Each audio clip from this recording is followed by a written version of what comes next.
Seconde épître de Paul aux Thessaloniciens, chapitre 1er. Paul et Sylvain et Timothée à l'église des Thessaloniciens, qui est en Dieu notre Père et en Jésus-Christ le Seigneur. Que la grâce et la paix vous soient données de la part de Dieu notre Père et du Seigneur Jésus-Christ. Nous devons à votre sujet, frères, rendre continuellement grâce à Dieu, comme cela est juste,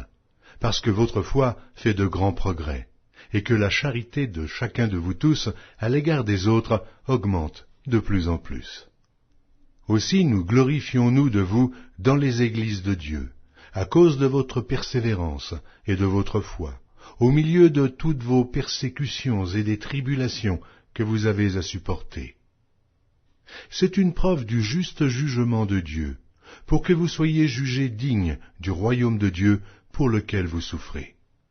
Car il est de la justice de Dieu de rendre l'affliction à ceux qui vous affligent, et de vous donner, à vous qui êtes affligés, du repos avec nous, lorsque le Seigneur Jésus apparaîtra du ciel avec les anges de sa puissance,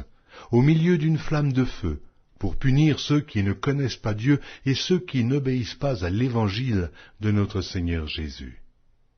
Ils auront pour châtiment une ruine éternelle, loin de la face du Seigneur et de la gloire de sa force, lorsqu'il viendra pour être, en ce jour-là, glorifié dans ses saints et admiré dans tous ceux qui auront cru, car notre témoignage auprès de vous a été cru. C'est pourquoi aussi nous prions continuellement pour vous,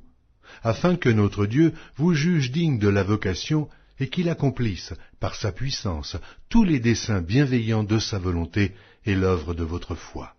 pour que le nom de notre Seigneur Jésus soit glorifié en vous, et que vous soyez glorifiés en lui, selon la grâce de notre Dieu et du Seigneur Jésus-Christ.